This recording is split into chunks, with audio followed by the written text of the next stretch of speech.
Mo nga naman ang buhay natin. Ito na po. Oras natin. Eksakto, en punto. Alas 6. Ay, hindi pala yun. Iba pala yun. Ulitin ko ba? Sandali. Wala eh. Wala dito. Samantala po naman.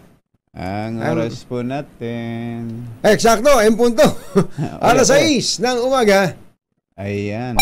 Yun! Nadali rin. Lang pala hinahanap. Harap mo magkaroon ng tunog.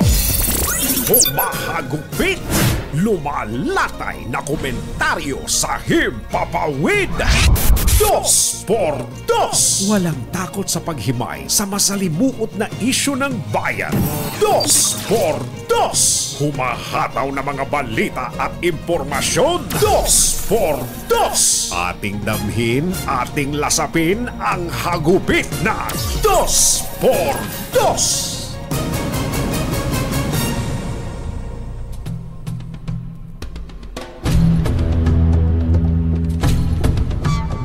Full force! Sanib puwersa! Ang mga opisyal ng pamahalaan mula sa national government hanggang sa lokal sa pagpapatupad ng price ceiling sa bigas. 41 pesos sa regular milled rice at 45 pesos sa well-milled rice. Bagamat naramdaman sa ilang pamilihan ang pagbaba ng presyo ng bigas batay sa monitoring ng Department of Agriculture, kokonti pa rin ang mga tumalima sa Executive Order number 39. So dun sa mga pinuntahan ng DA, meron. Meron. Pero sa mga pinuntahan ng mga reporter, wala. Sabihin, alam ng mga pinuntahan ng DA na manghuhuli sila. Yun. Yung reporter, hindi, maaawa. Ayon sa ilang rice retailers, lalo na dyan sa Galas Public Market sa Quezon City, hindi sila makasunod sa price ceiling dahil ang puhunan nila sa panindang bigas ay naglalaro. Aba, naglaro pa? Nakuha pang maglaro. Ano? Pang maglaro, naglalaro sa halagang 49 pesos hanggang 51. Umapila si DILG Secretary Benher Abalos ng Department of Agriculture na ba siya? Pwede na sa DA ito. Sabi siguro naman. Hindi, ano daw kasi full force daw ang national government dyan. Kaya may DILG, may DOJ, may DA, at iba pa. DTI. Umapila si DILG Secretary Benher Abalos sa mga rice retailers at dealers na sumunod sa price cap para makatulong sa pagpapagaan ng pasanin ng mga mamimili. Bukod dito, sinabi ng kalihim na babayaran naman sila ng pamahalaan at ito ay pansamantala lamang. Isyu ng bayan. Isyu ng bayan. Dos por dos.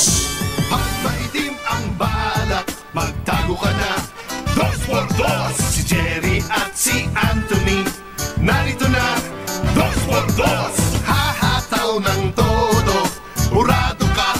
2 por 2. Ang katotohanan dala nila. 2 por 2. Walang sinasamba pale, maniwala ka. 2 por 2. Hahataw ng gusto, tol, umasa ka. 2 por 2.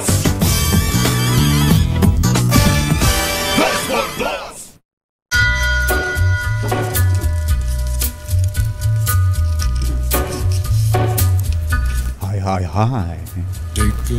Maganda morning. Lamig. Nga ba ang lamig dito? Lamig. Nangingiki ako. Ang lamig. Hindi, paano kayo nakakatagal si Kong Angel dito? Yung ba epekto ng ultabayo? Mainit ang katawan? Ganun. Kaya pala sabi niya sa akin, hindi lang pampatulog yan. Ano pa raw? Pampagising din. Tama ba yun, Norman? Ganun nga ba? Norman, tinuman na itong masisira ang kumpanya sa'yo. Magandang umaga, bayan! Bayan! Ito po si Jerry Baha. Ito po naman si Anthony Taberna. Muli pong sumasa inyo ang 2x2 sa umagang ito ng Friday! Yuhuu! Kumusta kayo mga textmates, mga text partners, mga kapamilya, kapuso, kapatid, kabarkada, mga kapitbahay?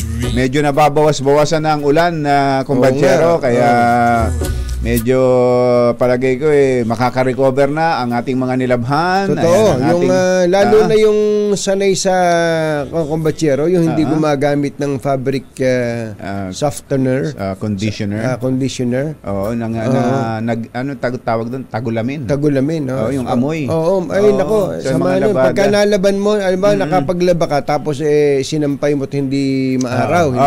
Nako. Ang totoo nung, kahit na may dryer ka pa, mangangamoy. Tama, totoo yan. Kaya napakalaking bagay po na may refrigerator kayo. Sa likod ng refrigerator, matutuyo po yan. Oo nga, ganun ho rin ba ang ginagawa ninyo? Lalo na yung basang-basa sa ulan. Lalo na yung mga kababayan nating ang mode of transportation ay motor. Yes. Ayan, napakarami na yan. Pati yung mga nagbibisikleta. Baka naman magtampo yung mga nagbibisikleta. Lalo na't napanood kahapon ang hearing dyan sa Senado. Ayan. Pareho palang dumalo si Willie Gonzales tsaka si Alan John Bailon Banjola. Mukha ni John ba? Pag naka-face mask, akala ko siya yung naka-face mask. Gaya ng nabanggit ko sa'yo, magkaiba ang version nila ng kwento yung paano nag-umpisa yung lahat. Siyempre,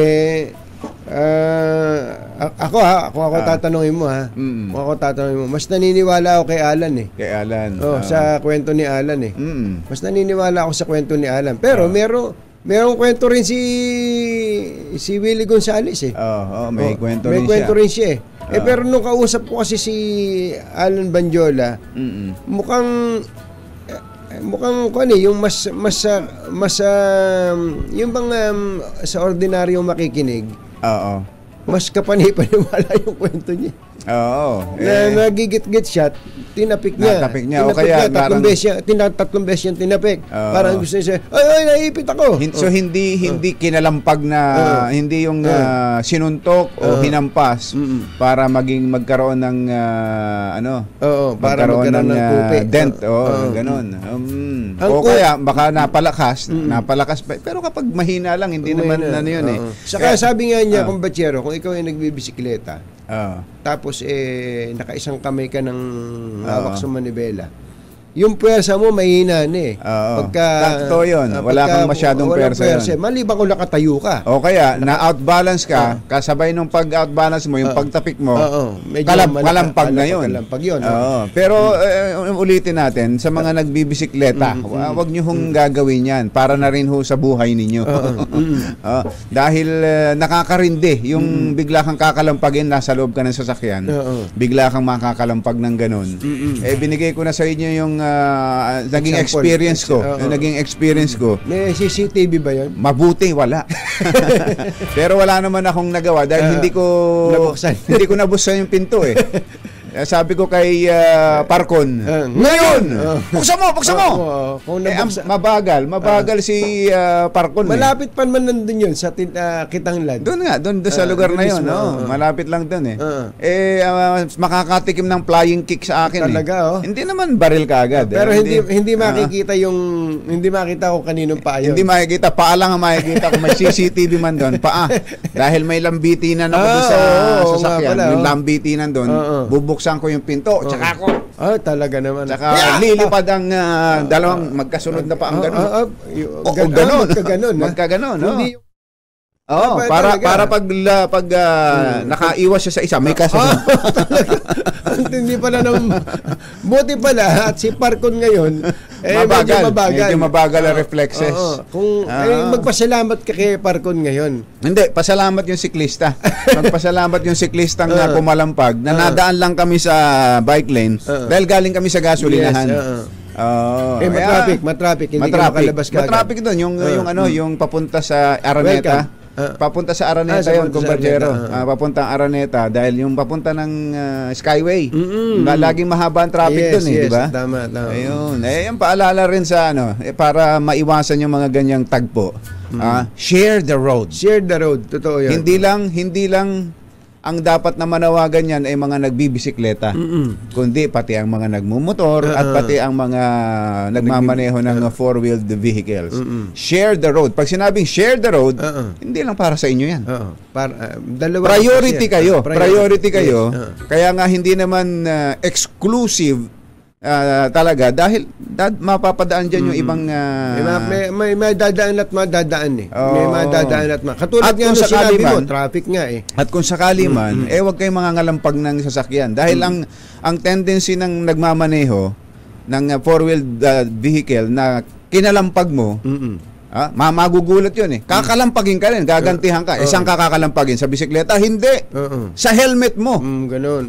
Yun ang magiging target ng driver na kinalampag mo. Kaya para maiwasan yung mga ganyan, chillax lang. At pagsabihan nyo, bike lane ito. Ganun lang. Bike lane ito. Ito, sabi ni Bailon ngayon, ang may kasalanan sa kwento ni Boss Jerry, yung Toyota dahil walang bintana yung van.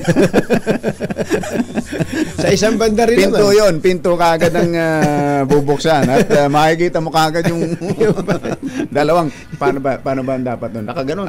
Kailangan hindi pantayan. Medyo pa ganun dalawang flying Saan kick. Saan mo nang patatama ako sakali? Sa leeg. Hindi Basta ko na importante ulitin natin yung sharing the road hindi lang apila para sa motorista kundi hindi sa four-wheel drivers kundi pati na rin po sa iba pang mga motorista. Ayan. At saka lamig. Yung lamig ng ulo talagang napaka-importante na kaya nating kontrolin ang ating sarili sa pagdating po sa kalsada. Ang sabi ni Bayaw, ang pangalan? Willie Gonzales, tinutukan niya ng barel. Dahil kinasahan niya ng barel, hindi niya tinutukan. Kinasahan niya ng barel dahil yung sinabi niya sa Senado dahil aatakihin siya. At inamin naman ni Banyo. Aatakihin siya dahil binatukan niya. Sinampigan niya. Hindi, sabi nga ni Alan Badjola, automatic na mag-reaction. Kaya nga, totoo yun. Susugurin ko siya. Tsaka siya kumasa. Kaya kumasa. Pero kung hindi niya sinampiga, hindi naman siya susugurin. Saka, yun nga, tama ka doon. Yun yung mga desisyon na, sayang dapat hindi ko na ginawa yun dapat hindi ko na ginawa yun At sa puntong pag na-realize na ng ganun, humingi na lang ng paumanhin. Humingi ng paumanhin, nagkapatawaran sila, tapos sumali na tayo. Ayan. Doon na tayo sumali. Kumusta si Attorney Raymond Fortun? Mukhang kaliwat kanan, nagdidemanda si Raymond Fortun Dinemanda na yung mga pulis. Dinemanda yung pulis, sa pleb. Wow naman. Dinemanda yung, ngayon pala, nadagdagan pa, pati mga taga-traffic sector, dinemanda na rin niya. Ganon. Sa pleb. Yung pa naman pleb, nakapagpapatanggal yan. Totoo yan. Yung pleb, saka final and executory ang desisyon ng pleb parang ganun Attorney, baka naman kailangan maghinay-hinay ka na lang at total yung dalawang main characters nagkaayos na sila at kung may kailangang may sagutin si Willie yun, managot siya. Kung ano man yan, kung yan man kumbachero ay alarming scandal o grave threat, yung sinasabi ni attorney kung daw yun attempted homicide daw yun may ganun pang binabanggit siya. Sampahan ng kaso yan. Sampahan ng kaso kung talagang kailangan sampahan at sagutin ni Willie. Pero Willie ito pigang-piga na attorney. Attorney, pigang-piga na. Bakit ba masyadong ganun ang ni Attorney Raymond Fortun? Baka ngayon ko lang nakita siyang masidhing layunin. Para saan? Masidhing layunin. Para saan? Para sa pagpadyak. Sa mga taga-padyak. Padyak. Padyak. Parang narinig ko na dati yun. Ano bang narinig mo? Parang party list ba yan? Ay, hindi. Parang organisasyon ba yan? Parang grupo ba yan? Wala ho ako intensyon na tumakbo o pumasok sa politika.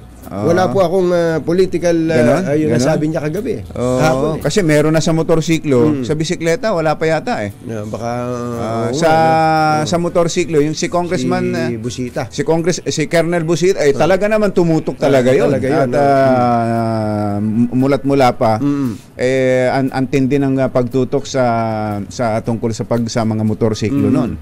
Pero sa bisikleta wala pa. Wala pa. Kailangan natin na may kinatawan. Kailangan natin. Sa Kongreso. Para sa mga nagbibisikleta. Kailangan meron ng tatlong siklista sa bawat isang tahanan. Ganun ba? Dapat pala si Congressman, sino yun? Sino yung congressman dati na nagbibisikleta lang papasok sa yung Waycorat? Waycorat. Nasaan na ba si Congressman Waycorat? Baka nagbibilang ng ginto sa Compostela.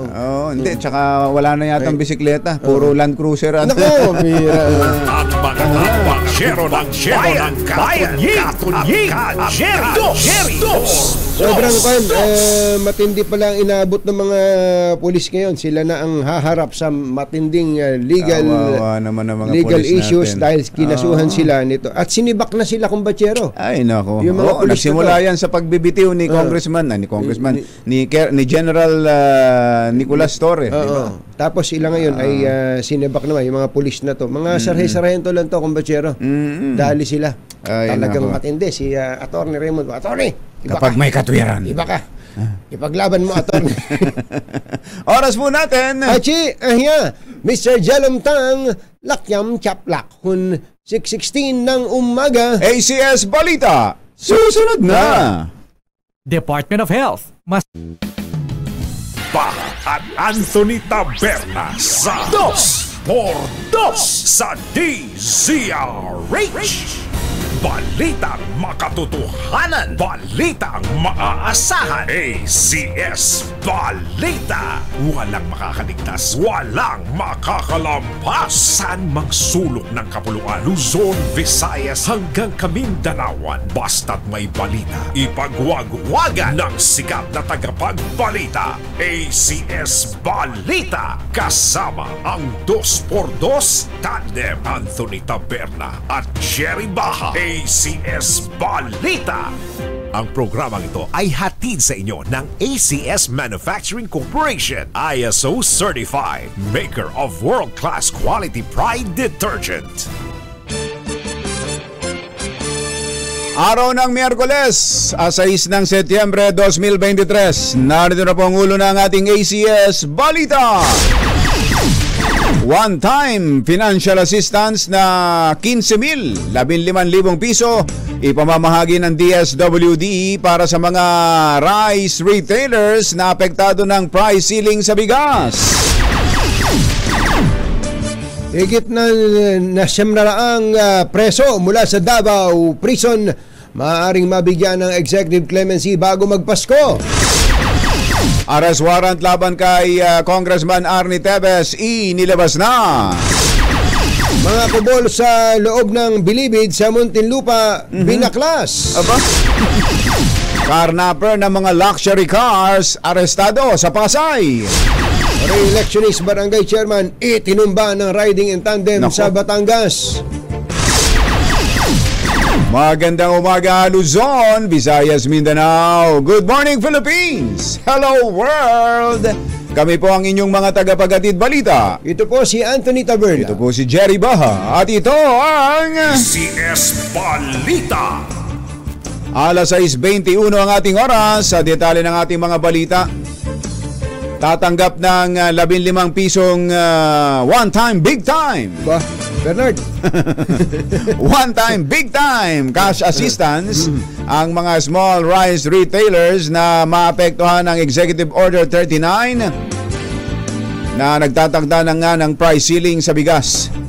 41 pesos para sa regular milled rice at 45 pesos sa well-milled rice.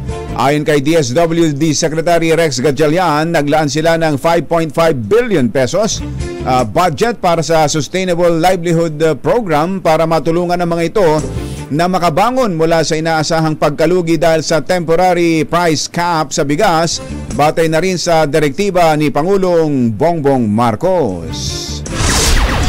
6:22 ang oras ngayon na imbang gabigat kada kayo amin hapo. Agring kayon, gising na. Higit 700 persons deprived of liberty o PDL sa Davao Prison and Penal Farm, Davao del Norte ang posibleng mabigyan ng executive clemency at makalaya bago magpasko. Ayon sa Bureau of Corrections, sumalang na sa interview ng Bureau of Pardons and Parole ang nasa 700 PDLs noong Agosto 23 hanggang 26. Sinabi ng Bucor na karamihan sa mga bubaing inmates na nag-apply na executive clemency ay mula sa correctional. O siyempre, doon lang naman talaga yung babae. Ang mahirap dyan, kapag yung mga lalaki nag-apply sa correctional. Ayun, medyo mahirap. Ayun, Jane. Jane, kapag babae, talaga sa correctional. Sa correctional yan. Oh. Sinimula na ng Board of Pardon and Parole na repasuhin ang record ng mga inmate na maaaring mabigyan ng parol dahil Pasko. Basta't Pasko talaga, may parol. At executive clemency. Ayos. Tapos na ba? Baka na may gusto pandugtungan. Hindi ko na kaya. Alas 6:23 ang ating oras. Maupay nga aga, mga kasangkayan, mga kabugtuan, mata na kamo, gising na. Yun nga palang 15,000 pesos kumbatsero na one time, big time. Para sa mga rice retailers, galing sa DSWD. Yes. So iba pa ba yung manggagaling sa pondong inilaan ni Speaker Martin Romualdez? Wala naman siyang sinabi. Sabi hahanapan eh. Hindi, may sumasagot to. Ano? Ayan, sumesenyas pa. Ano? Sige nga. Sige nga.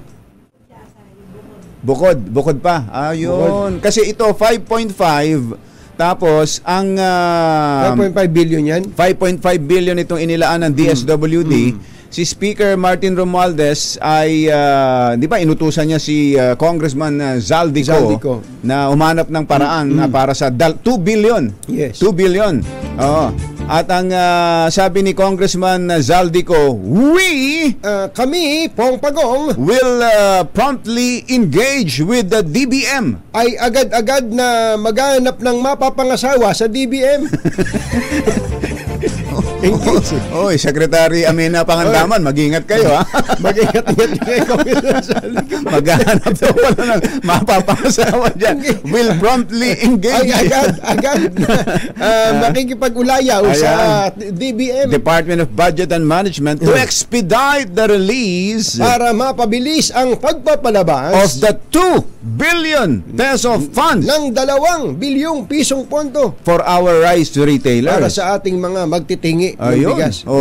So 5.5 plus 2 billion manggagaling sa initiative ng House sa kanilang pakikipag-ulayaw sa DBM. Naisip ko ng kumpatsero. Ito naman isang naalala ko lang. Kung meron tayong 5.5 billion.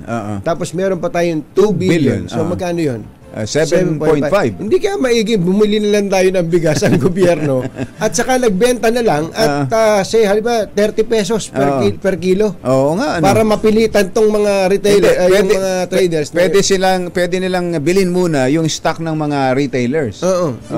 Hindi kaya tapos pwede. Yun na yung ibenta ng para win-win. Para yun ang win-win. Bibili mo, hindi ka magsasubsidize kasi parang hindi magandang may ayuda yung mga dati nang may pera. Parang mas maganda. Partner, magkano mo nabili yan? 50 pesos Sige, bili ko lahat ng ilang pa stock mo. 2 bodega pa ho ito stock ko pakulong to. Ipakulong nyo to. Ipakulong nyo na to. Ano to? Rice hoarder ito. Rice hoarder ito.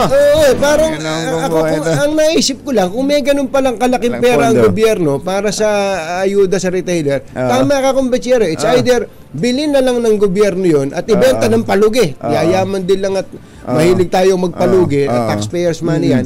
Or Oo. bumili tayo sa ibang source. Alam mo, sa local farmers. Oo. O yung At yun ang ibenta at yun ang ng mura. ibenta natin ng mura. Mas para mura pa. may Baka kayang panagla. mas mura pa yan.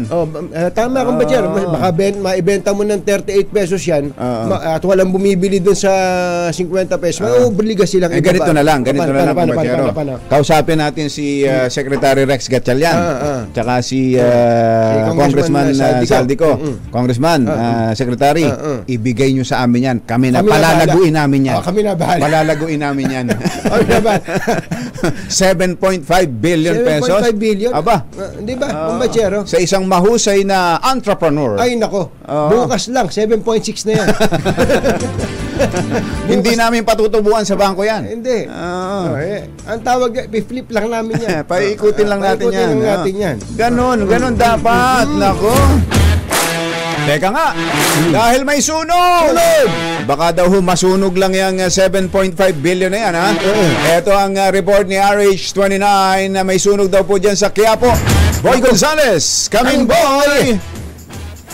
Anthony, Jerry, sunog na dito ng Civic Club sa Globo de Oro Street dito sa Quiapo, Maynila. At tuloy-tuloy yung pagresponde ng mga truck ng bumbero sa natural na lugar. Dito pa lamang kami, Anthony, Jerry, sa Tayuman. Kitang-kita na yung napakalakas na usok na nanggagaling dito sa residential area. Ang sunod ilang minuto pa lamang ang nakalilipas. Mga palang pagpatayo sa naturang sunog. Balik sa'yo, Anthony at Jerry. Thank you, boy! ACS Balita. 6:29 ang ating oras. May buntag kaninyong tanan mga Bisaya, mata na pabutiha, gising na ba kayo? Iniutos ng Manila Regional Trial Court ang pag-aresto kay dating Negros Oriental Congressman Arnie Teves at 4 pang isinasangkot sa pagpatay kay dating Governor Roel Digamo. Nagpalabas ng e-warrant of arrest si Presiding Judge Marianeth Pasita Zoraek ng Manila RTC Branch 51 laban kay Teves at iba pang mga kasabwat sa krimen matapos makakita ng matibay na ebidensya. Walang inirekomendang piyansa ang hukuman para sa pansamantalang paglaya ng dating kongresista. Halos 3,000 kubol ang giniba sa New Bilibid Prison sa Muntinlupa City bilang bahagi ng Oplan Kaayusan na ipinatutupad ng Bureau of Corrections. Karamihan ay nasa maximum security compound. Sinabi ni Bucor Director General Gregorio Catapang Jr. na visible o nakikita na ang mga illegal na aktibidad ng mga inmate tulad ng pagsusugal matapos gibain ang mga cubicle. Ayun. Nung nakikita na yung... Hindi, nung may kubol, hindi daw makita. Hindi daw makita. Ngayon ba yun? Ngayon, dahil wala ng kubol, parang exposed na. Exposed na. Pero nagsusugal pa rin. Nakita na. Kita na namin kayo. Tsaka yung kubol na yan, ang beses ng ginibayan. Oo, magaling din yung construction company ng kubol. Mukhang may kita sa construction dyan. Talaga, Dahil mababalita ngayon, giniba na namin ang lahat ng kubol dito sa Bilibid. Talaga. Pagkalipas lang ng ilang panahon, giniba na namin. Ang bawat press release, giniba. Wala man lang nagkwento na itinayo ang mga kubol. Arestado ang isang karnaper sa Pasay City na kinilalang si Kevin Rob Santos Edo, 29 anyos. Ayon sa PNP Highway Patrol Group NCR Police Colonel Joel Kasupanan, modus ni Edo ang mag-apply na driver sa mga individual o mga sa pangapogo companies. Sa sandaling makapasok na bilang driver, ipinapaduplicate ni Edu ang susi ng sasakyan tsaka magre-resign. Makalipas ang ilang araw, nanakawi na niya ang sasakyan. Kasama ang kanyang grupo na kinabibilangan pa ng isang mekaniko, isang electrician at mga magagaling mag-disable ng feature ng sasakyan. Sinabi pa ni Kasupanan na kadalasan na kinakarnap ng grupo ni Edo ay mga luxury vehicles. Isa pang incumbent barangay chairman na muling tatakbo sa barangay election sa October 30 ang itinumba ng 2 armadong sospek sa Taal, Batangas. Ang biktima na dead on arrival sa ospital ay si Erasmo Resti Divino Hernandez, chairman ng Barangay Poblasyon Zone 10. Nakatayo lang ito sa harap ng barangay hall nang lapitan ng riding in tandem at malapitang pinagbabaril gamit ang kalibre 45 baril. Alas 6:32 ang ating oras. Susunod! Tito Boy! Ano-anong mga ahensya ng gobyerno ang magtutulong-tulong sa pagpapatupad ng price ceiling? Ayan. At anong kaso ang isasampa laban sa mga lalabag? Naku, ayan na. Lahat ng yan sa pagpapatuloy ng ACS Balita. Rimbaha, ACS Balita. Narinig mo ba yung kumbachero, yung divide ko? Hindi ho kami maka-move on dito ni Kumbatsero dun sa napakalaking pondong inilalaan sa pang-ayuda, Yuel. Yuel, ang laki. 5.5 billion manggagaling sa DSWD at 2 billion manggagaling sa DBM sa pamamagitan ng House of Representatives. Ito kumbachero, inukwenta ko, halimbawa meron tayong 7.5 yun. 7.5 billion. Kung meron tayong 7.5 billion, ang gobyerno, mamili tayo ng bigas. Mamili tayo ng bigas at 40 pesos. 40 pesos. 40 pesos per kilo. Ang mabibili po nating bigas, mga kababayan, ay 180 million kilos. Ayan, oo. 180 million kilos ng actually 180 million 750,000, almost 190 million kilos ng bigas ang mabibili mo. At 40 pesos yun, kumbachero. Ano ba, bumili ang gobyerno. Sige, meron kami 7.5 billion dito. Tapos bibili namin ng bigas sa mga hindi sa retailer ha. Wag na sa retailer. Sa rekta ka na sa ano? Rekta ka na sa trader. Kasi meron naman silang buffer para sa mga wholesaler. Sa wholesaler bili ka. 40 pesos bili ang gobyerno. Ngayon, isasalyan ng gobyerno at 141. Sa 41. 141. Sa 41. Sa 41 pesos per kilo. Yung nasa price ceiling. Sa price ceiling. Benta ka ng 41 pesos. Abe, kumbachero, may tubo ng piso yung... wala kang inubos na ayuda sa mga rice retailers, tumubo ka pa ng piso. Tumubo ka ng piso, may access ngayon ng mga mamamayan sa 41 pesos. Sa murang bigas. At hindi mo ibinibigay yun, hindi mo mawawala yung pera. Dahil pag binenta yun, makakakuha ko ng babalik ulit. Bibili ka uli. Di ba? So, iikot ngayon yung 7 point... Ay, sabi ko, bigay niyo yung pera sa amin ni Kumbachero. Kami na bala. Palalaguin po namin yan. Secretary Amena Pangandaman, mag-iingat po kayo. PM is the key.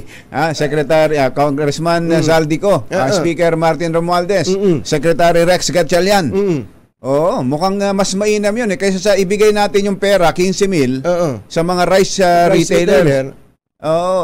Tayo na bumili ng bigas. Katulad ng kumbachero, yung binanggit na 15,000 pesos.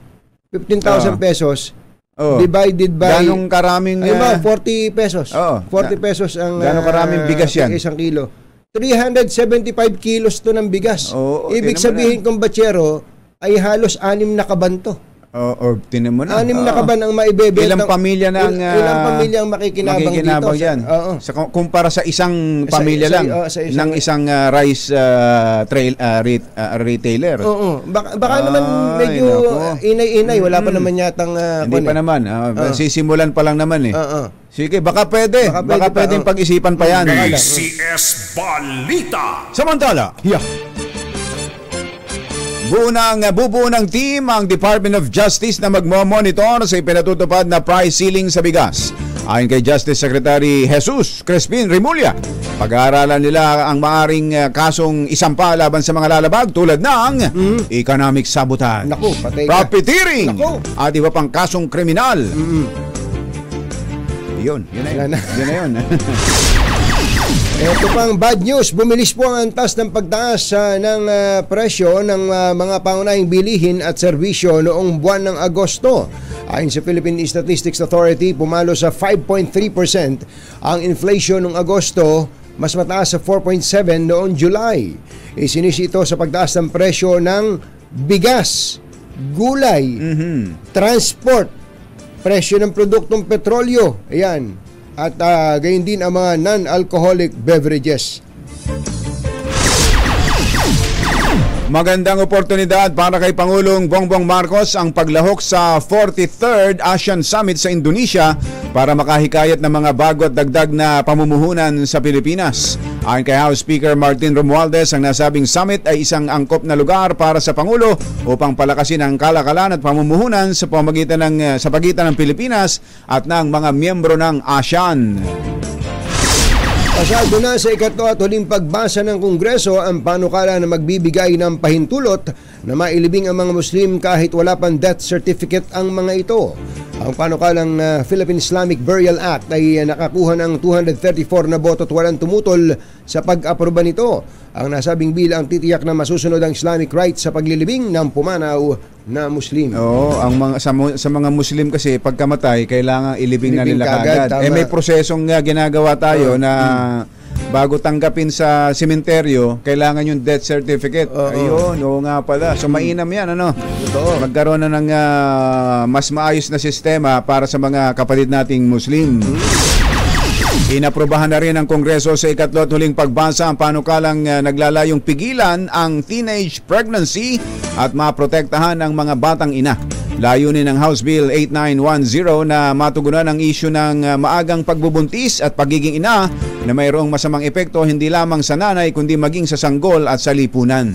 Paano kaya pipigilan nitong panukalang batas na ito ang teenage pregnancy? Siguro gumawa na zipper. O kakandado. Kakandado yung ano ni ano. Meron ganun, di ba? May chastity belt na tinatawag. Andito ba yun? Mother, andun ba yun? Bibigyan ba nila ng chastity belt para maiwasan ng kasi ang mga bata ngayon ay mga masyadong mapusok. Naku. Yun ang gusto nating malaman. Paano? Paano pipigilan itong House Bill na ito? Pinagtibay pa naman na 232 ang bumoto. Wala kumontra. Wala kumontra. Wala kahit isa. Dahil masama naman talaga ang teenage pregnancy. No. Dapat lang merong klarong paliwanag kung paano nila pipigilan. Ayan. Sabi ni Mother, yan daw ay susunod. Si Norman nga kahit anong gwardiya nung gwardyado na nung yung wala pa rin. Nakalusot pa rin. May chastity belt, may dala namang susi ito si Norman. Dati pa lang magsususi ito. Magaling gumawa ng duplicate. May master key na dala. Ay nako. 6:42 ating oras. Magbabalik pa rin ang ating mga balita dito sa Balita. This time, Anthony Taberna at Jerry Baja. ACS Balita. Hi! Maganda morning! Anong araw ba today, kumbachero? Today and every day is Smart Dishwashing Day! Yuhuu! At sa ating everyday dishwashing, syempre, Smart Dishwashing Paste! Heavy duty and linis dahil may double tanggaling formula. Kaya tanggal sebo, tanggal bakterya pa. Saan ka pa? Yan ang Smart Dishwashing Paste. Sa plato, kaldero at plastic, linis, fantastic! Kaya number 1 ng Smart Dishwashing Paste, the product of ACS Manufacturing Corporation. Antabayanan niyo po ang mga follow-up sa bigas. Si Val Gonzales ay nandyan sa Mega Q-Mart. Naghahagilap pa rin ng 41 pesos na bigas. Panawagan po, nananawagan po si Val Gonzales sa mga nakakita kay 41 pesos na bigas. Ay maaari lang daw po kayong tumawag sa 887 Maligaya Building 2, Quezon City. At asan ba yung mga bantay bigas natin? Yung grupong bantay bigas. Napagod na siguro kababantay baka naman kaya tayo walang mabantay ang bigas tanghali na rin kayo bumangon. Mga taga-bantay bigas, ano ba? Nasaan ba kayo ngayon? Yun. Ay nako. Umangat po ang kalakalan sa Philippine Stock Exchange kahapon sa kabila ng mataas na inflation rate nung nakarang buwan. Ang Stock Exchange Index ng bansa ay tumaas ng 10.32 points o 0.17% dahilan upang magsara ito sa 6,000 level. Ang lahat ng shared stocks ay tumaas ng 3.7 points o 11%. Aba, ang gainers ay nasa 85, ang decliners ay 87 habang 56 naman ang hindi nagbago ang stocks. Ayan, sa mga nakakaintindi din ng stocks. Good news ito. Ang palitan naman ng piso at dolyar ay nagsara po sa 56 26.80. Nako, 26.8. pataas ang dollar, ano? Actually, kumbatsero, bumaba pa ito. Ayun, no? Yan ang sabi, pababa. Bumaba pa ng konti, pero mataas yan. Mataas po yan. So, dahil ang dollar sa lahat ng currencies ay paangat, kumbatsero. Tumataas ang dollar ngayon. Tumataas ang dollar. Kaya kung may dollar po kayo dyan, medyo ipit-ipitin nyo muna. At bigyan nyo na lang po sa amin. Kami na hubahal. Kanina yung 7.5. Nag-negosyante na ito. Sa iba yung dagat, alam nyo bang pinalitan na ng India ang kanilang pangalan? Ano? Ang pangalan ng kanilang bansa? Ano? Ang pinakabagong pangalan ngayon ng bansang India ay Bharat. Totoo ba yan? Yuel, totoo ito, ha? Hindi to joke, ha? Bharat. Bharat? Sa ipinadalang dinner invitation sa mga guests na dadalo sa G20 Summit, ay yun na raw pala ang nakalagay ngayon, hindi na India. Hindi na India. Bharat. Kasi Bharat. Bharat. B-H-A-R-A-T. Noong araw kasi pagka sinabing Indian. Hindi sisipot yan. Nangi-Indian. Nangi-Indian. Sa iba naman, kapag sinabing may nakitang taga-India, ay, Bombay. Bombay yan. Pero may masamang 5-6. 5-6 yan. 5-6 ang naisip ganun kaagad. Ngayon, Barat binago nila. Hindi kaya nila alam kung ano ibig sabihin dito. Hindi nila alam na masama din ang konotasyon ng Barat. Ang Barat po ay marami po niyan sa Divisoria. At saka doon sa lugar ni Bal Gonzales ngayon sa Mega Q-Mart. Kahanap ng pangalang mas maganda para sa kanila, napasama pa. Pero totoo ito. Totoo daw ito. At may ebidensya si Yuel, sabi ni Yuel, kapansin-pansin din ang nakalagay kay Draupadi Murmu bilang President of Bharat sa halip na President of India. Nabatid na ang Bharat ay ancient Sanskrit word na pinaniniwalaang nagugat sa mga Hindu text. Ang pagpapalit ng pangalan ay suportado ng pamahalaan dahil nagmula ang pangalang India sa British colonials na simbolo ng slavery. Isipin mo ilan daan taon nang nandiyan ng India. Tapos nagpalit pa sila ng pangalan. Napaka-importante talaga ng pangalan. Sumisimbolo daw kasi ng slavery ang India. Sa ilalim pa ng panunungkulan ng Britanya. Kaya di bali na raw tawagin silang Bharat. Walang problema. Wag lang slaves. Wag lang mga alipin. Hindi ba yung mga Ilocano pagka sinasabi silang Barat, nagagalit yung iba? Anong Barat mo? Hindi kami Barat, ha? Nakirmet kami. Magandang umaga po. Naimbag gabigat kada kayo amin na po. Agring kayo. Gising na. Sa sports balita, humingi po ng sorry ang South Sudanese player na si Nuni Omot sa nasikong Serbian na player na si Borisa Simanic sa 2023 FIBA Basketball World Cup. Yan yung inoperahan na tinanggalan ng kidney. Ayan, ayun, Ito, pinapakita natin.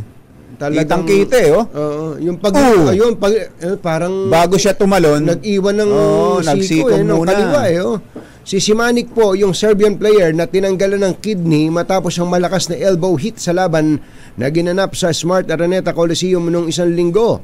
Ayon kay Omot, lubhan niyang ikinalungkot ang nangyari at bilang sportsman ay naiintindihan niyo umano ang sitwasyon ni Simanic.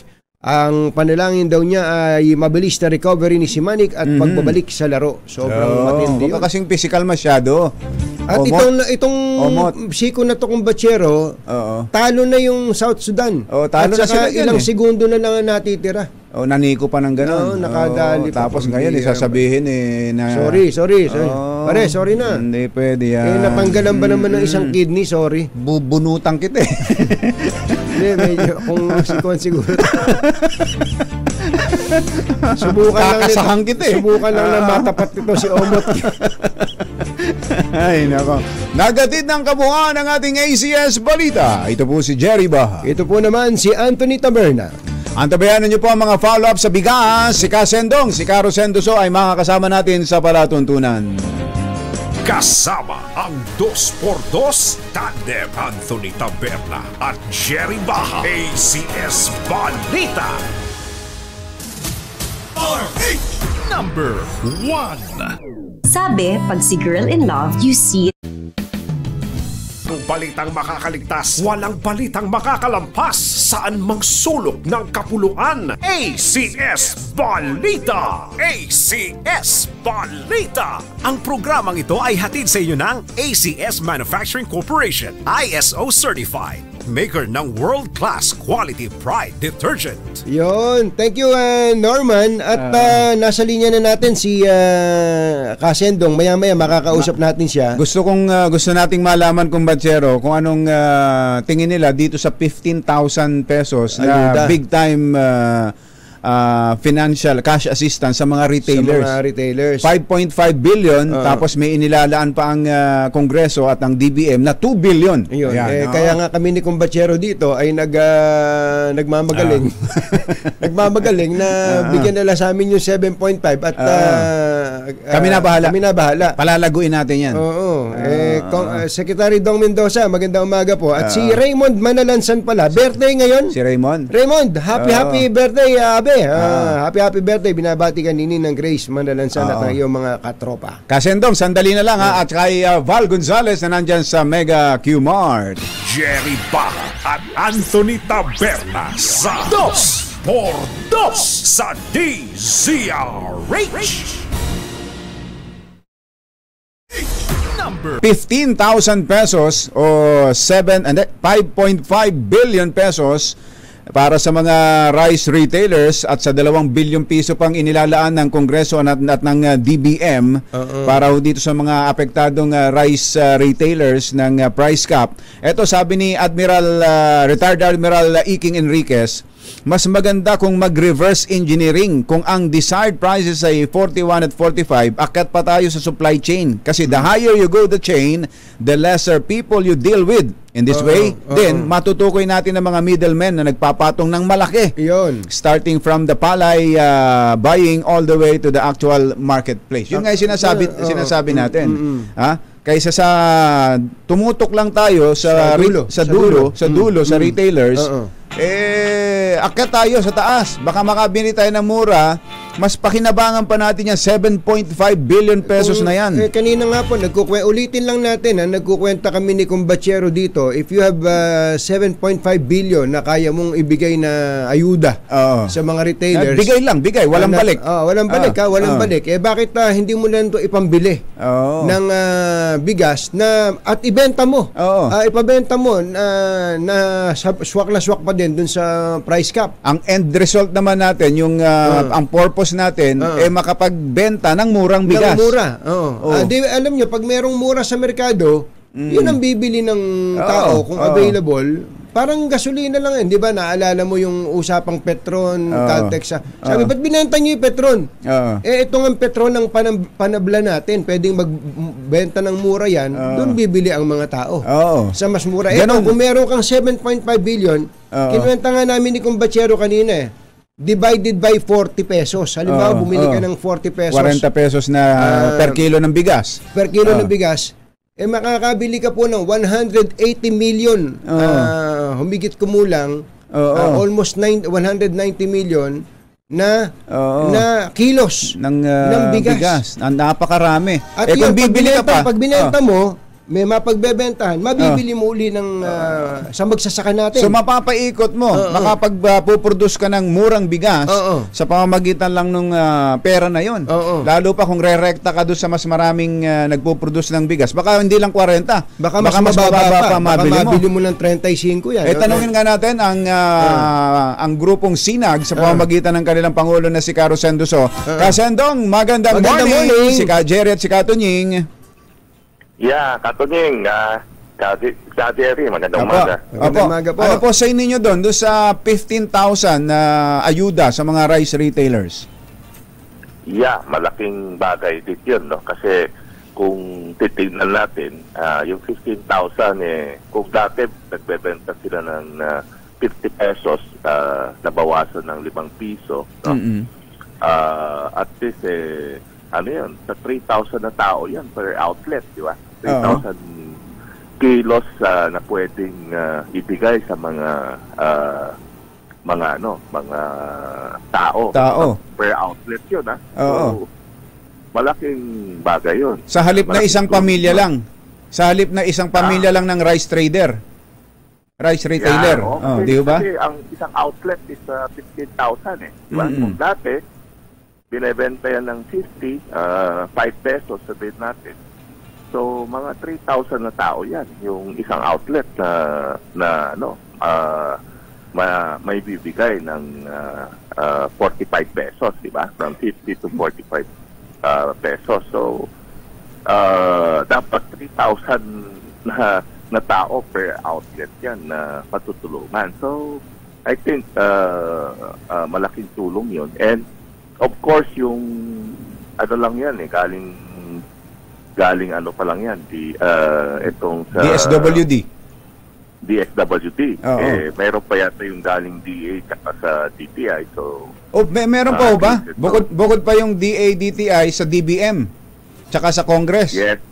Aba, hindi lang pala kumbatsero 7.5 billion ito. Malaki-laki pala ang pinag-uusapan natin. So, sumasang-ayon kayo doon na congressman.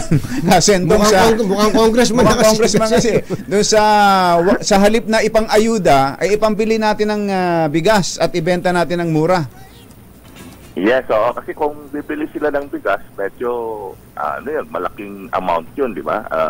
Bibilin nila yung buong 50 pesos di ba? Pero kung ito, at least yung difference lang ang ibibigay. Mas maraming taong matutulungan.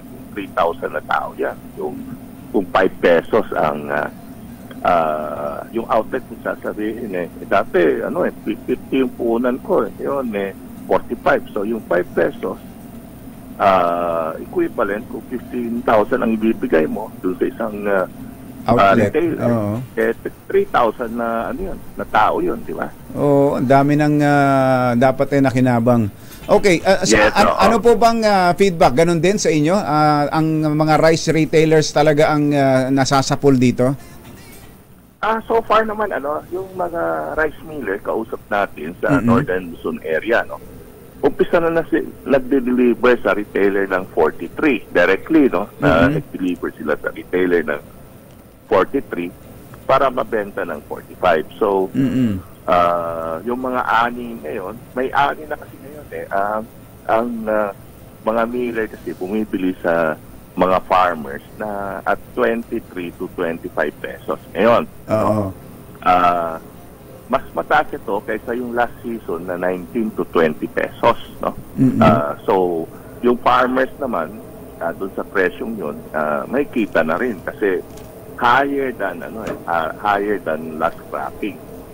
So yung sa magsasaka kasi dati nung nagtanim sila ng November, December, ang pataba, yung fertilizer umabot ng 2,700, yung urea. Yun yung kataasan. So kung i-compute natin yung sa gastusin ng pataba dati, umabot ng sa 8 months, umabot ng 22,000, ang gastusin ng magsasaka. Ngayon, itong cropping season, nasa 1,600 to 1,700. So, ang gastusin nila sa isang hektarya, bumaba ng mga 12 to 13,000 na lang. Kung makita natin, mas mababa yung gastusin nila sa pataba, almost 10,000 ang nabawasan sa nila. In spite of that, yung pagbili ng palay, mas mataas ngayon ng almost 3 to 5 pesos. So, sa magsasaka, mas na sila ngayon, mas maganda. Mas magandang kita sa magsasaka. Pero kasentong yung binanggit nyo sa mga rice millers na pumayag ng mag-deliver ng 43. Ano ho yun? Lugi ba sila doon? O masama ba loob nila doon para sumunod lang? O ayos lang?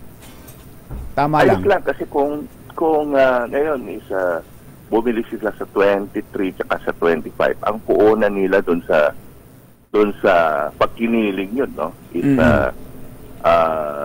36 tsaka 38 puunan. So plus 2 pesos, may kita na silang 2 pesos. Ayun. 40 pesos ang saan ho ba yan? Saan ho ba nila dinadala? Dahil hindi pa makita Hindi pa makita ang 41 to 45 ngayon. Manila area, nag-deliver na sila. So, dapat dapat pala sundan natin yung truck eh. Oo. Dapat sundan natin yung truck eh. Hindi namin makita eh. Wanted nga ngayon yung 43, saka 45, saka 41 eh. Sa QC Kasendong, wala pang makita yung reporter namin, si Val Gonzales. Yeah, dapat tutukan ito kasi nag-deliver na sa kanila, no. Dapat ibenta naman ng 45 pesos. Opo. Kasendong, maraming pong salamat sa mga input. Magandang umaga. Kasendong, hindi ka pa ba congressman? Malapit na. May pahabol ako, Anthony. Sige ba? May 12 billion pesos kasi na additional collection sa tariff last year. Oo. Yung sa rice tarification law, ang nakolekta last year is 22 billion. Yung 12 billion, hindi pa dina-download ng DBM sa DA para mabigay sa magsasaka na 5,000 pesos each per hectare. O dapat i-download na ng BBM yun kasi siyempre aanin na yung magsasaka, magamit pa nila yung 5,000. Ano yun, malaki yun, 12 billion yun. It's farmers na with 2 hectares. So, magandang tulong yun sa mga magsasaka. Saka parte nung rice tarification law yun, di ba yun yung reason kung bakit... sige, sama-sama tayong manawagan sa DBM ho ba, Kasendong, ang dapat mag-release? Ang sabi nga ni Congressman Saldico, at total, andito si Congressman Rosendo So,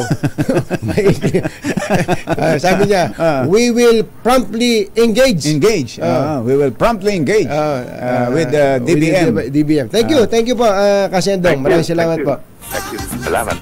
Karosendo So ng grupong Sinag. Ang mga kumbatsero ng bayan, Katunying at Ka-Jerry. 2x2.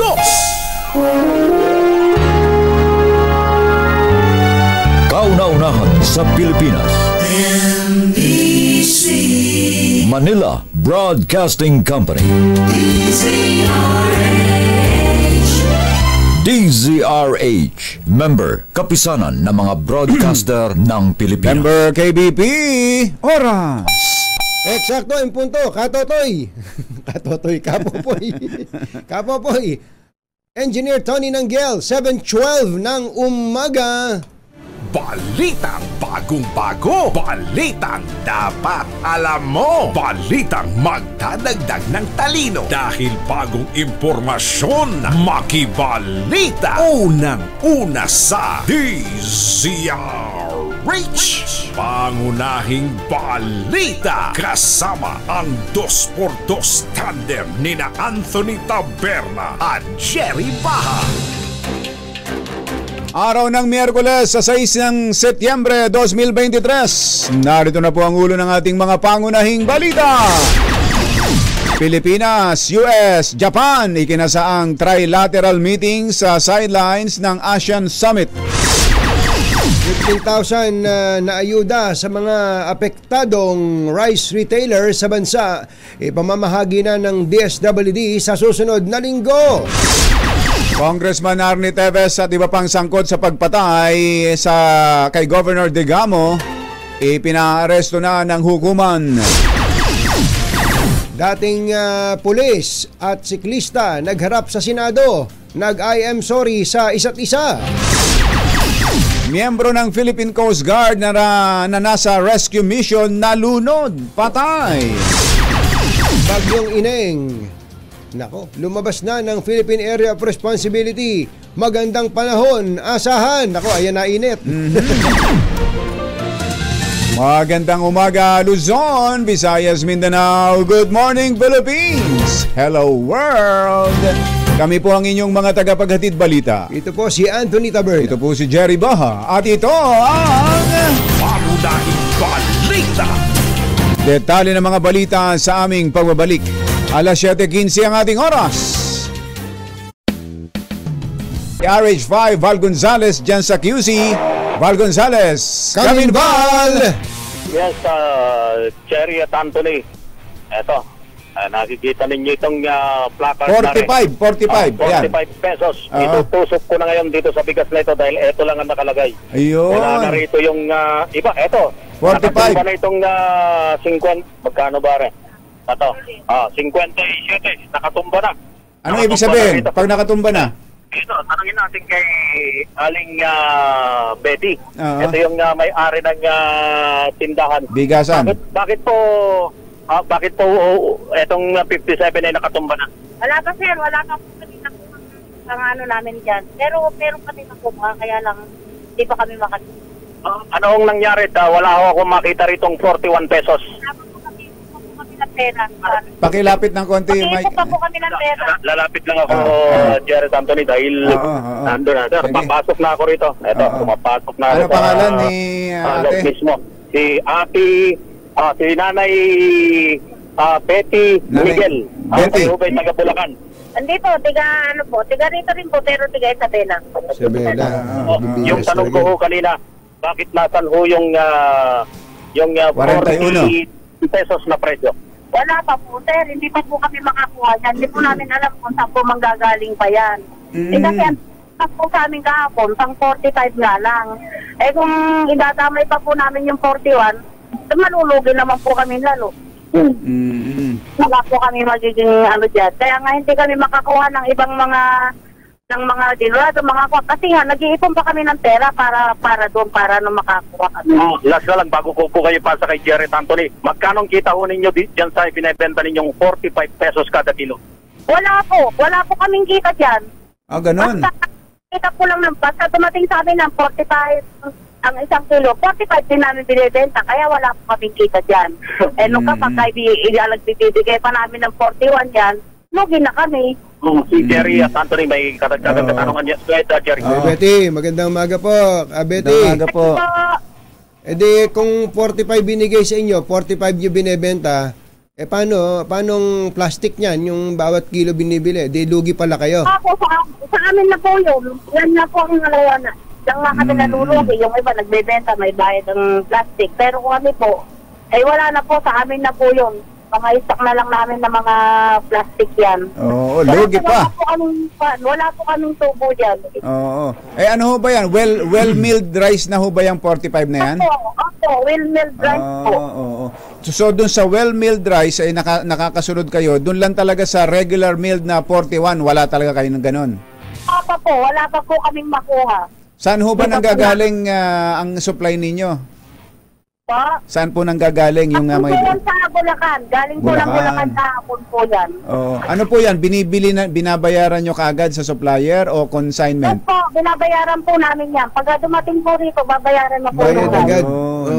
Suki nyo na po ba yun yung nagbabagsak sa inyo?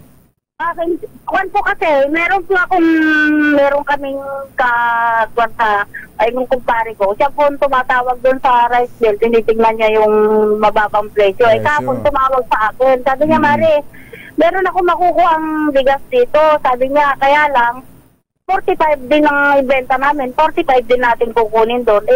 Sabi ko naman, sige, okay lang. Basta makasunod lang tayo doon sa gusto ng Pangulo natin. Hindi, kung pwede naman kayong hindi magbenta ng 45, may ibang klaseng bigas naman dyan, di ba? Ay, hindi po pwede. Kailangan po, pagka meron kang mga special rice, meron kang 41 at 45. Required po ba sa inyo yun? Obligado kayo magbenta ng regular saka well-milled? Kung po ang sinabi nila sa amin na kahit na meron kami mga special, kahit may dinurado, kahit makapasa, bago mawawala yung 41 at 45. So mag-a-apply pa po ba kayo doon sa ayuda, yung 15,000 na ayuda? Kung bibigyan po nila kami, maraming salamat po kung mabibigyan kami doon. Kasi sa sinasabi nila. Buti lang na pagdagdag namin ulit doon sa puhunan namin na nawala sa amin. Kayo po ba gano'ng katagal lang nagtitinda ng bigas?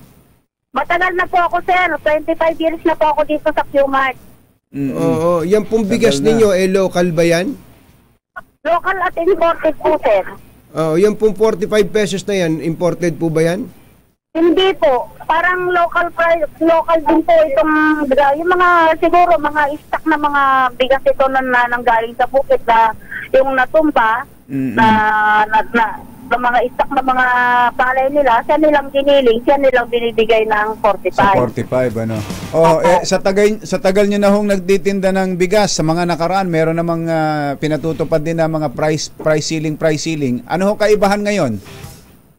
Grabe po ngayon, sir. Kasi nung mahirap nang banggatin nung mga naunang mga presidente natin, tumaas naman ang mga bigas noon, pero hindi gaya naman ngayon na mataas na ang bigas. Kaya siguro naisip na ng Pangulo natin na ibaba na rin yung para makatulong sa mamamayan. Ang kaso naman, kami naman ang naiipit. Gawa nung ako namin, upuin man namin magbenta ng 41 at 45, di naman bumababa ang presyo dan sa kinukunan namin. Oo nga, ano.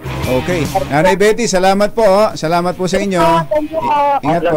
Kapag naubos ito, meron pa po kayong stocks. Patutuloy pa kayo? Hindi ko po alam, sir eh. Hindi ko po alam kung tutuloy pa po namin. Pag may nakuha pa kaming ganyan, pwede siguro ituloy namin pag pangbigay lang sa mga tao. Ganun lang po. Pero balak ko po pagka naubos na yan, wala kaming makuha ang ganong kababa, sarado na lang muna ako.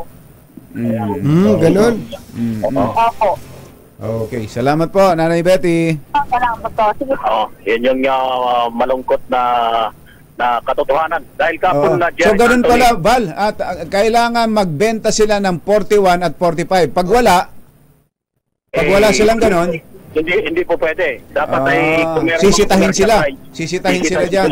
Kasi merong kanya na. Kaya ganun ang tanong namin, Val, kung may mga mamahaling bigas dyan na may bumibili naman, may kakayanan yung bumibili. Hindi ko may mga tao kasi hindi kumakain ng regular milled rice Meron din mga tao na hindi kumakain ng well milled rice lang may kilala ko ang bigas nila yung Jasponica ba yun? Mga Jasponica, Denorado. Si Mandoming. Yung mga special rice ang binibili. Kaya ewan ko, ano bang klaseng dila meron yun? Totoo yung binabanggit mo, Anthony, dahil sa ilang minuto naming pagtayo rito, kapag tiningnan nila itong klase ng bigas, iba yung hinahanap ng ilan dun sa ating mga mabibili. Kaya kahit na mataas ang presyo, may kakayahan din naman talaga yung iba na bumili ng mas di kalidad at mas magandang klase ng bigas. So kahapon ay napakiusapan itong si Aling Betty Miguel kasama yung iba pa rito na tumuloy muna sa pagtitinda dahil nga kahapon yung unang araw. Dahil nagsara na sila, Jerry Anthony, kahapon. Talaga?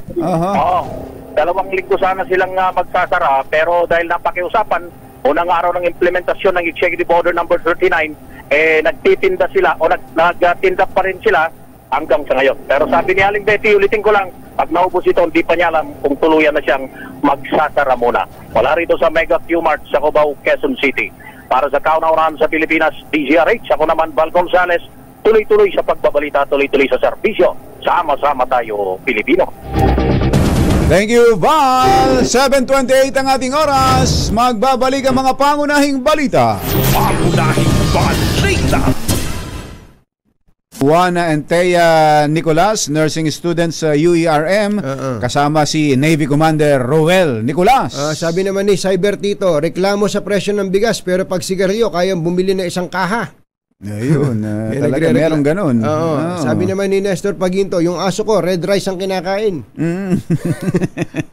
Talaga, ha? Konting yabang. Colonel Freddy Ergo, magandang morning. Ganun din kay Engineer Bernard Castro. Sino yung artista na pinagbibisikleta sa QC Circle dahil ganyan ang sinabi? At Attorney Chito Tolentino, happy birthday, sabi ni Kuyang L.A. Tolentino. Oras po natin. Mr. Jalamtang Chityampwa, 7:30 na ng umaga. This time check is brought to you by Balita sa DZRH. Pangunahing balita. Alas 7:32. Nasa linya natin kumbatsero si DILG Secretary Benhur Abalos, isa sa mga nagmo-monitor sa implementasyon nitong price cap sa bigas. Secretary Benhur, magandang morning. Magandang morning, si Jerry at si Katunying po ito. Yes, Jerry, Katunying at sa lahat po ng mga nanonood, nakikinig, magandang umaga po. Opo, kayo po ang isa sa mga nagbabantay dito sa price ceiling sa bigas. Kaya lang, Secretary, ang tindi ng hinaing ng mga rice retailers at tulad dito kanina lang, 45 lang yung naibebenta niya, wala siyang 41. Yun daw 45 ay kuha pa niya sa presyong 45 din. Paano yon, Secretary? Well, yes, no. Ito yung natalakay bago umalis ang ating Pangulo, no. Kaya nga ang ginawa niya kaagad ay kanyang inatasan ang Department of Agriculture at ang Department of Trade and Industries, no. Itong dalawang lead agency upang makipag-coordinate kaagad, no. Dati pa ito with the Rice Retailers Association. May membership ito para maibsan naman yung kanilang masasabi natin pagkalugi dahil meron sa kanila ay nakabili na mahal. Na-recognize kagad ito ng ating Pangulo. In fact, yung kagad ang kanyang nakita, sabi niya, paano natin sila kagad matutulungan. So dahil dito ay kinausap niya ang DSWD at naghanap siya ng pondo para makatulong naman. No? At yun ang kanyang talagang days before, bago siya umulis, paulit-ulit talagang pinagbilin dito sa amin. No? So sa mga nakikinig po sa ating mga rice retailers, no, huwag kayo mag-alala at yung pong issue na yan ay talagang inaasikaso po. Opo. Meron pong mga nag-iisip na magsara na lang muna dahil hindi nila kaya. At natatakot, Secretary, na baka daw hulihin sila at ikulong kaagad kung magbebenta sila ngayon ng mas mataas dahil hindi nila kaya yung 41 at 45. Ano po ba dapat gawin ng mga rice retailers? Well, may mga ganyan talaga, no, na talagang nangyayari po iyan. Pero sana maunawaan po natin, number one, ina-assure ng ating Pangulo, ng ating pamahalaan, ito'y pansamantala lamang. No? Talagang pansamantala lamang ito dahil ang ulan na, papasok na ho ang harvest at yung mga import. No? Pangalawa, hindi lamang ito pansamantala lamang, yung kamukha na sinabi ko, may mga mekanismo ng dumarating ngayon. At pangatlo, hindi lamang ito'y suporta galing sa nasyonal, yung ayudang ibibigay. Lalo na dito sa Kalakang, Maynila, nakipag-usap po tayo sa mga alkalde ng mga mayors at gumawa na rin po ako ng memorandum circular, no, sa DILG na baka po pwede since sila ay nasa mga public market. May mga umuupa ng pwesto yan may mga po ilang libo rin yan. Baka pwedeng ilibre na lang ng mga lungsod. Sa amin po sa Mandaluyong, libre na po lahat ng rice retailers na umuupa sa munisipyo, nagpasala ng ordinansya. At marami pang ibang mga city hall na gumagawa nito. So hindi idiskwento man lang sila. So ito'y parang whole of the nation approach na tutulungan dahil ito yung sana maunawaan po na lahat para kay Juan de la Cruz naman to para sa ating lahat po ito. Opo. Doon po sa mga hindi susunod, hindi pa rin susunod sa presyo, magsisimula na bang manghuli, Secretary, ang gobyerno? Well, ganito po yan, no? At talagang minomonitor po namin sa baba. Kagabi ay kahapon, kung makita po ninyo, naglipot po kami dahil nga minabuti na lang muna namin mag-information drive kasi mahirap sa lahat yung mabulagaan lahat at marami pang hindi nakakaalam. Hindi nila alam ang programang ginagawa ng ating pamahalaan tungkol dito. Marami nagkatanungan kung kaya't niliwagan muna namin. No? At marami na nagsarado. No? Pero yun naman, naliwanagan sila, nagbukas sila, tama rin kayo. Hindi lamang sila nagbukas, nagbenta pa sila ng mga stock para makatulong at kami po'y lubos nagpapasalamat po dito. No? So ganun lang, ituloy-tuloy lang po nila ito at I think yung pong pag-uusap tingil dito sa rice retailers ay tuloy-tuloy na rin ng dalawang lead agencies of government. Baka pwede pong pag nagkausap-usap ulit, total marami naman palang ipang-aayuda. Ewan ko lang, Secretary, kung nasa authority nyo to. Pinag-uusapan kasi dyan, 5.5 billion DSWD. May 2 billion pa raw na hinahanap itong kala speaker. Sa DBM. Tapos ang DTI meron din daw. DTI-DA meron din.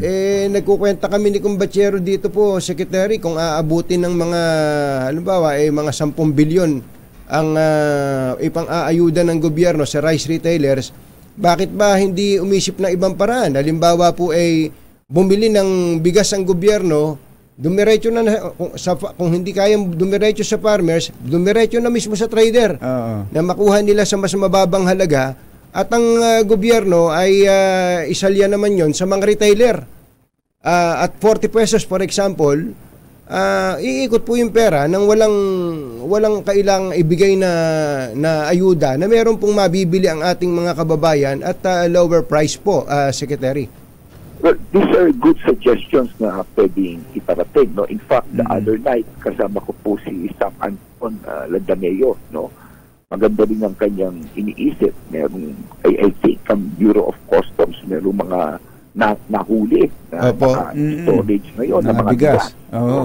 At tumawag kagad siya, he made some phone calls at medyo significant din, no? Pwede rin po iyon. Pwede rin kamukha na sinasabi niyo. No?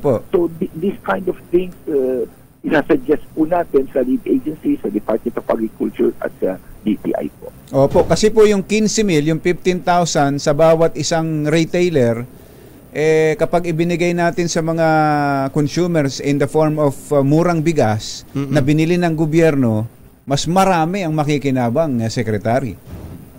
Well, ang kami po kasi sa implementasyon lang, ito po'y dalawang lead. No? All of the suggestions are welcome po, Tunying at Jerry po. Opo, maganda pong maipaabot natin. Secretary, maraming pong salamat. Thank you so much, Magandang umaga po.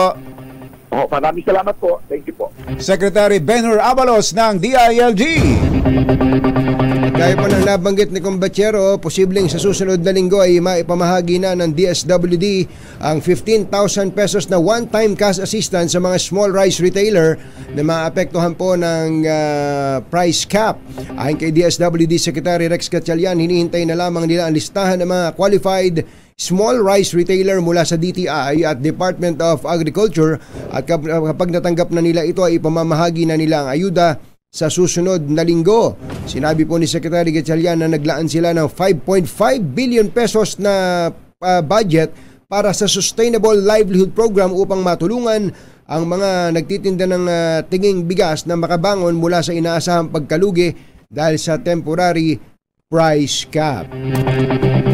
Sa ibang balita, kasadong magsagawa ng trilateral meeting ang Pilipinas, Amerika at Japan sa Jakarta, Indonesia. Ayon kay Philippine Ambassador to the United States, Babe Romualdez, niluluto na ang pulong ni Pangulong Bongbong Marcos at ng mga pinuno ay kinatawan ng Washington at Tokyo sa sidelines ng 43rd ASEAN Summit. Sa panayam ng media, ibinalita ni Romualdez na posibleng talakayin sa trilateral meeting ang sitwasyon sa South China Sea. Inisa ng Senado ang dating pulis na nag-viral sa social media sa controversial na road rage incident sa Quezon City. Kapwa dumalo sa hearing ng Senate Committee on Public Order and Illegal Drugs ang siklistang si Alan Banjola at ang road rage driver na si Wilfredo Gonzales. Sa hearing, inamin ni Gonzales na mali ang ginawa niyang pagbunot at pagkasa ng baril kay Banjola na kanyang nakagitgitan. Ginit pa ni Gonzales na depensa lang ang ginawa niya dahil aakma si Banjola na susugurin siya kaya ikinasa niya ang kanyang baril. Sa kabila ng kanilang nagkontrahang salaysay, nagsorry sa isa't isa ang dalawa at nilinaw na nagkaayos na sila matapos ang insidente at nasundan pa ito ng pagkakaharap nila sa programang Tune In kay Tunying. Yun! Matindi ron. Ipinaaresto ng hukuman sa Maynila si dating Negros Oriental Congressman Arnulfo Teves dahil sa pagpatay kay Governor Ruel Digamo. Bukod sa napatalsik na mambabatas, target din ng warrant of arrest mula sa Regional Trial Court Branch 151 ang siyam na iba pang suspects sa nabanggit na krimen. Kaugnay nito, sinabi ni Justice Secretary Crispin Remulla na hihilingin ng DOJ ang tulong ng United Nations upang mapabalik sa bansa si Teves. Nakalabas na sa Philippine Area of Responsibility ang Tropical Depression na si Ineng. Huling namataan ng Pag-asa ang bagyong Ineng sa layong 1,240 km sa silangang-hilagang silangan ng extreme northern Luzon o sa labas na ng PAR. Taglay pa rin ito ang lakas ng hangin na umaabot sa 55 km bawat oras malapit sa gitna at pagbugso na umaabot sa 70 kilometers bawat oras. Wala namang minomonitor na bagyo sa loob ng parang Pag-asa, ngunit umiiral pa rin ang southwest monsoon o habagat, pero inaasahan na hihina na rin ito sa mga susunod na araw. Isang miyembro ng Philippine Coast Guard ang nalunod sa ilog habang nagsasagawa ng rescue operation sa Tubao, La Union. Si Petty Officer 3rd Class Ponciano Nesperos ng Coast Guard Special Operations Group Northwestern Visayas ay kasama sa team na rumisponde sa isang drowning incident sa Sitio Daing, Barangay Halog nang mangyari ang trahedya. Ayon sa report, nakahulagpos sa grupo ang biktima ng mapadpad sa malakas na alon hanggang sa tuluyang malunod. Tinangkapang isugod sa ospital ang rescuer, subalit idineklara ding dead on arrival. And speaking of Coast Guard, Mukhang may ipatutupad na ang Coast Guard kumbatsero na pwede nang maglayag kahit na may signal, typhoon signal number 1. Ah, ganun. Oo. Dahil sa nagiging epekto sa dami ng mga nabibinbing na produkto at mga pasahero. Samantalang wala pang epekto yung bagyo. Kasi nga advance yan, di ba? Pag nagtaas ka ng signal, ibig sabihin, paparating pa lang yung bagyo. Ayun. Tingnan natin ang mga follow-up dyan. Susunod! Tito po! Sino itong aktor na feeling sikat na kaagad at bigla daw yumabang matapos lang na magbida sa ilang pelikula? Oh, nagbida na kasi. Kaya nagbida na, kaya mayabang na. Sino yan? At iba pang mga nagbabagang balita sa pagpapatuloy ng Pangunahing balita. 7:44. Mga nangunguna at mga bagong balita sa DZRH. Pangunahing balita. 10 minuto na lang, alas 8 na. Pangunahing balita sa showbiz. Magandang dilag, puso ko yung nabihan. Wala nang hinanais, ligaya ka. Eto na, Mother! Eto na, sino daw po itong young actor at model na ilang beses nang bumida sa mga pelikula, ngayon ay feeling sikat na, biglang yumabang. Inaabangan niya ng mga taga Balangkare, Palayan City. Hindi kaya ang kasikatan ng kumbatsero. Kuya Benji Del Rosario, hindi ba may mga ganyan tao talaga? Meron talagang ganyan. Sabi nga nila, nabigyan lang ng konting oportunidad Oo, wala na, hindi na kaya. Ayun na, Kuyang Els Bartolome. Yan, mga ganyan talaga, no? May mga kilala ka bang ganyan? Ka Jerry Labasan. Si Sosimo Gasmin. Uy, birthday pala ni Sosimo Gasmin Jr. ngayon. Si Sosimo Gasmin. Happy birthday. Kuya Lester, Bren Allen, Kuya Jonard at Makmak at Kuya Sean, good morning. Kuya Vladimir Banyes, kumusta dyan sa Mindoro? Si Vladi ba yun nandyan sa Mindoro? Gaalaga sila ng mga kondon, ng mga tama raw. Talaga naman. Doc Tony Leachon, magandang morning. Doc Tony. Eto na, sino yan? Ihatid sa atin ang ating showbiz legend, Morley Alinio. Magandang morning! Yes! Magandang morning, Luzon, Visayas at Mindanao. Good morning, Katunying at Jerry. May kasabihan nga, Katunying, na ang isang tao kapag sumikat ay nalulunod sa isang basong tubig. At ito nga ay nangyayari ngayon sa isang binatang naghuhubad-hubad sa pelikula, pero sumisikat nga siya ngayon. Ayun, nakahubad. Siyempre, pag nalulunod, kailangan nakahubad. Nasa Viva Max ba yan? Nasa Viva Max? May mga ginagawa rin sa Viva Max. Ganun pala ang ano niya. Oo, nagagawa na. Pero sumisikat na ito ngayon, may nagkakaroon siya ng pangalan. Kaya lang ang problema, Katunying at Jerry, ay lumalaki ang ulo nito. Maging sa manager ay hindi na rin ito sumusunod. At hindi ang katawan ang lumalaki, kundi ang ulo. Ay, pambirang ulo. Grabing ulo yan. Bakit? Anong example? Naalala ko nga one time na interview namin sa programa namin ng kaibigan ko. Diyos ko, dahil hindi nakikinig sa usapan. Ganon. Yan ang sinasabi ni Angie Rosales sa opisina ni Senator Jingo Estrada na nalunod sa isang basong tubig. Ayun. Yes, yun. Nalunod sa isang basong tubig dahil sa sobrang laki na ng ulo niya. Baka naman dahil sa isang basong tubig lang ang panghugas niya. Pwede.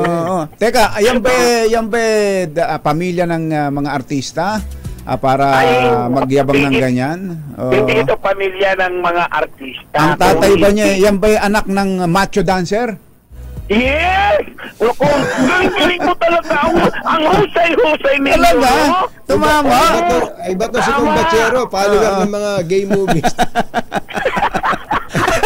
Batang Adonis to, no? Talaga? Batang Adonis. Siya. Ang isa pang clue, ang pangalan niya ay may parang dagat, parang Ocean. Ayan, ganon. Ocean D. Ganon. Ito, mayabang na itong tao na ito ngayon. Baka naman may pagyayabang. Parang wala nga masyado eh. Bira, ganon? Dahil, Diyos ko, dahil puro daya lang. Puro daya lang ang mga kuha sa kanya. Ay, ganon. Ganon. May labakara siguro yan. Ay, hindi naman si Sigardo Bersosa. Hindi si Gardo yan. Nung kapalauna ni Gardo Bersosa, walang ginawa kundi maglagay ng labakara, di ba? Machete yun eh, siyempre. Ngayon bading na. Ganon? Di ba ang galing magsayaw? Bading na. Bading na dahil in fairness, bading na siya pag sumasayaw. Pagsayaw. Nakakapag-hear siya ng pagkataas-taas. Ayan. Alam na. Ayan. At yung mga kaibigan ninyo na nag-aabang rito, bati-bati na. Siyempre, mahal natin sila. Kaya naman, all support tayo sa kanila. Yan! Ating DZRH Shobisatas News. Ito po ang inyong RH47. Morley Alinio. Tuloy-tuloy sa pagbabalita, tuloy-tuloy sa servisyo. Sama-sama tayong Pilipino. Babu! Pangunahing balita sa sports.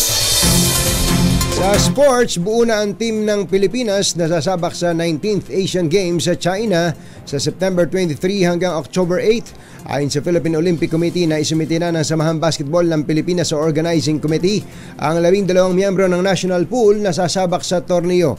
Wala sa listahan si Jordan Clarkson dahil sa kanyang commitment sa NBA pero siya ay papalitan ni three-time PBA import Justin Brownlee. Kasama sina Junmar Fajardo, Japet Aguilar, Scottie Thompson, R.R. Pugoy, Jamie Malonzo at Jerry Baha. Hindi kasama. Nasa lineup din sina Kiefer Ravena, CJ Perez, Chris Newsom, Calvin Oftana, Brandon Roser, at ang isa pang naturalized player na si Ans Kwame. Pangunahing balita sa kalusugan. Kung masama ang kulang na oras ng pagtulog sa isang tao, ay hindi raw pala maganda rin ang sobrang pagtulog, yung sumusobra sa 6 ang na oras na tulog. O di ba? Akala ko ba ang tamang tulog at least 8 hours. Ganun. Di ba? 8 hours na tulog dapat. Si Ninong Totoy nga, sabi sa 10 oras dapat. 10 oras. Eto, naku, Ninong Totoy. Sa pag-aaral na ginawa ng University of Boston, nabatid na nakakaapekto sa proseso ng glucose ang sobrang pagtulog. At ito ang nagtitrigger para magkaroon ng diabetes ang isang tao. Kaya kita mo naman, binabawas-bawasan ko na tulog ko. Si Ninong Totoy ba wala pang diabetes? Wala, kumbatsero. Yun mag-80 na. Pag nakita mo kumbatsero, parang 50 anyos na. Dahil 10 hours tulog. 10 hours a day.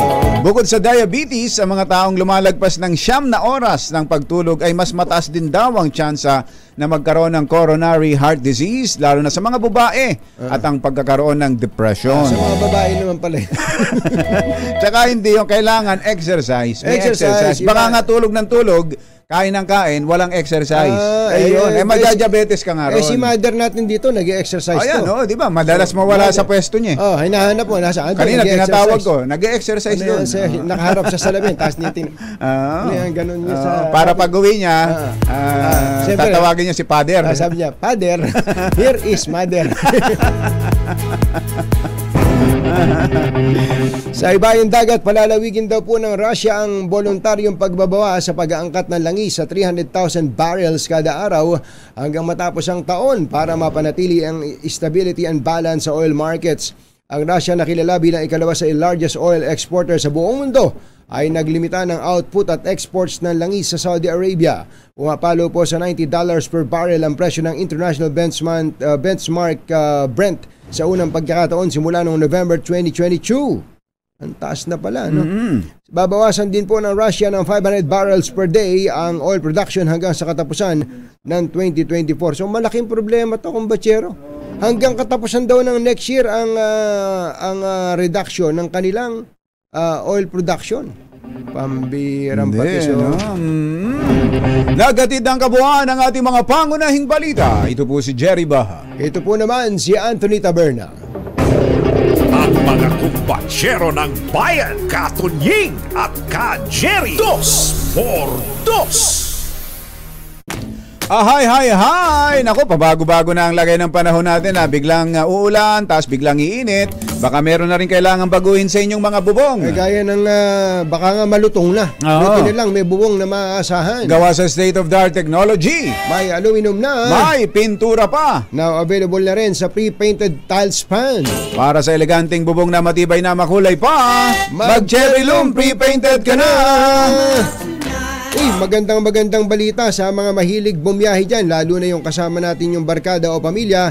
Andito na ang all-new Cherry Tiggo 5X Pro Hybrid, ang pinakabagong hybrid vehicle na makakasama mo sa pang-araw-araw na biyahe. Yun, fuel efficient at siksik sa features na swak sa katulad mong naghahanap ng sasakyang pangmalakasan ng dating, safe at panalo sa advanced functionality. Meron po itong 1.5 liter turbocharged engine at 48 volt hybrid system na nagpapababa sa fuel consumption. Di ba?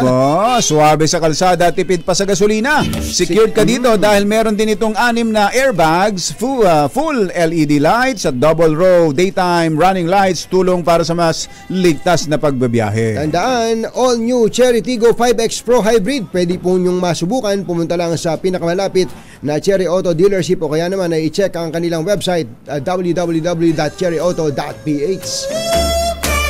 Jerry Pa at Anthony Taberna sa 2x2 sa DZRH.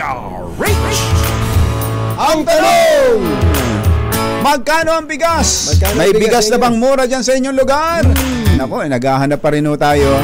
Pero ayun ang sabi ni Secretary Benher Abalos, tuloy ang kanilang pagmamonitor. Kailangan daw munang sumunod ang mga rice retailers.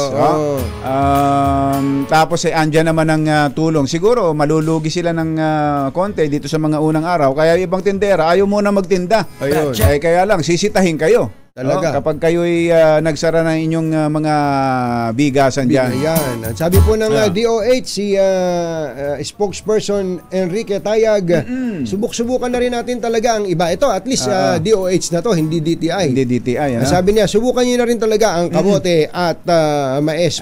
Pampalit-palit lang ba? Ayan. Sino nagsabi? Si Eric Tayag. Ayan. Ng DOH. Ayan. Kumusta ba mga sasakyan dyan sa Department of Health? Maganda. Gusto ba mga Land Cruiser natin dyan? Na bulletproof? Bulletproof. Ayan. At saka nga pala, yung punong-puno ba ng gamot? Gusto ba yung mga Range Rover natin dyan? Yusek, si Yusek Yebra. Laban tayo dyan. Bye! Happy weekend!